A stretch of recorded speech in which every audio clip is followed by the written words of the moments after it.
All right, something that happens around this time of year, sugar binges as we prep for Halloween trick-or-treaters. Telling yourself you won't eat any of those fun-sized candy bars, right, can actually lead to polishing off an entire bag. So what can we do?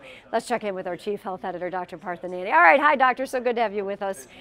Why do we have these sugar binges, and what does the science say about them? Hi, Joanne. You know, Halloween only comes once a year, so it's hard to resist indulging in those amazing sweets. So if you tell yourself you're not going to have any, your brain is going to fight this tooth and nail, and your cravings will kick in, and before you know it, you will be upset at your lack of willpower. But you don't need ironclad discipline. What's important here is understanding why the cravings happen. So there's an area of research, Joanne, called food habituation. Science tells us the more you're exposed to certain foods, the less you crave them. All right, so that would mean, I guess, if we don't have access to certain foods, or if we say they're taboo and we can't have them, we want them more? That's exactly it. So that holds true for any foods, not just Halloween candy. If you eat pizza every night, please don't. Your brain gets bored and you're not going to crave pizza like you would if you only had it once a year. So when you don't eat certain foods very often, or deem some of them off limits, like when dieting, your brain is going to hone in and desire them even more. And once you have access to these foods, it's very easy to overeat them because of food deprivation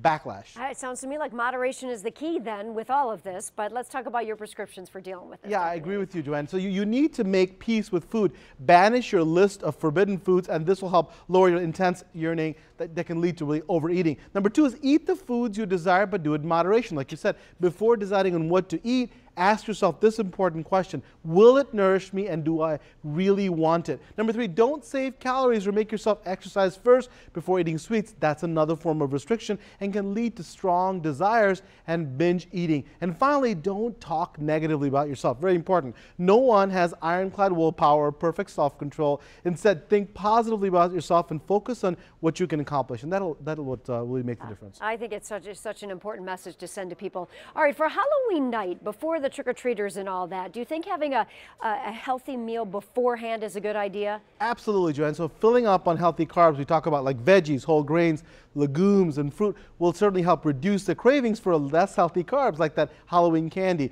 But knowing the science behind the sugar cravings can not only help you eat more moderately, but also understand why they're happening in the first place. Yeah, fascinating, Dr. Nandi. Moderation, moderation. That's Thank right. you so much for that today. You're welcome. All right, Carolyn, over to you. That's right, Joanne. You tell your kids we're going to eat a healthy meal, and then we're going to go get the candy. Exactly. No, good information.